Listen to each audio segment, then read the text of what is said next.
ವಿವಾಹ ಭೋಜನವಿದು ವಿಚಿತ್ರ ಭಕ್ಷ್ಯಗಳಿವು. ಬನ್ನಿ ಫ್ರೆಂಡ್ಸ್, ಇವತ್ತು ಗೋಬಿ ಪರೋಟ ಮಾಡೋಣ. ನೋಡಿ, ಗೋಬಿನ ಈ ರೀತಿ ಕಟ್ ಮಾಡ್ಕೊಂಡಿದ್ದೀನಿ. ಇದಕ್ಕೆ ಇವಾಗ ಸ್ವಲ್ಪ ಉಪ್ಪು, ಹಾಗೆ ಸ್ವಲ್ಪ ಅರಿಶಿನ ಪುಡಿ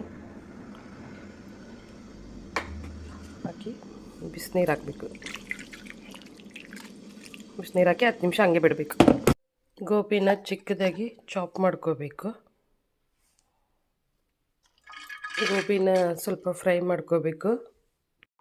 ಒಂದಿಷ್ಟು ಈರುಳ್ಳಿ, 4 ಹಸಿಮೆಣ್ಸಿನ್ಕಾಯಿ, ಸ್ವಲ್ಪ ಹಸಿ ಶುಂಠಿ ಹಾಕಿ ಮತ್ತೆ ಚಾಪ್ ಮಾಡೋಣ. ಚಾಪ್ ಮಾಡ್ಕೊಂಡಿರೋ ಈರುಳ್ಳಿ, ಹಸಿಮೆಣ್ಸಿನ್ಕಾಯಿ ಮತ್ತು ಹಸಿ ಶುಂಠಿ, ಸ್ವಲ್ಪ ಅರಿಶಿನ ಪುಡಿ, ಹಾಗೆ ಸ್ವಲ್ಪ ಅಚ್ಚ ಪುಡಿ, ಸ್ವಲ್ಪ ಸೋಯಾ ಸಾಸ್, ಒಂದು ಅರ್ಧ ಸ್ಪೂನಷ್ಟು ಸೋಯಾ ಸಾಸ್ ಹಾಕಿ, ಉಪ್ಪು ಕೊನೆಯಲ್ಲಿ ಹಾಕಬೇಕು. ಉಪ್ಪು ಮೊದಲು ಹಾಕಿದರೆ ನೀರು ಬರುತ್ತೆ ಇದು. ನೋಡಿ, ಆಯಿತು, ಇಷ್ಟೇ.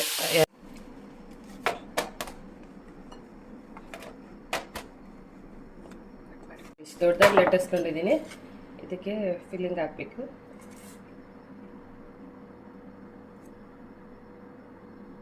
ಇಷ್ಟು ಸಾಕಿಲ್ಲ, ತುಂಬ ದಪ್ಪ ಆಗ್ಬಿಡುತ್ತಿದೆ.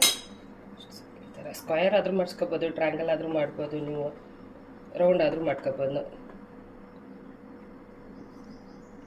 ಯಾವ ಶೇಪಲ್ಲಾದರೂ ಮಾಡ್ಕೋಬೋದು.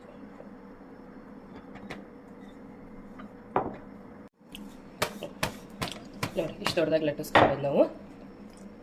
ಸ್ವಲ್ಪ ಚೆನ್ನಾಗಿ ಎಣ್ಣೆ, ಬೆಣ್ಣೆ, ತುಪ್ಪ ಏನು ಬೇಕಾದರೂ ಹಾಕೋಬೋದು.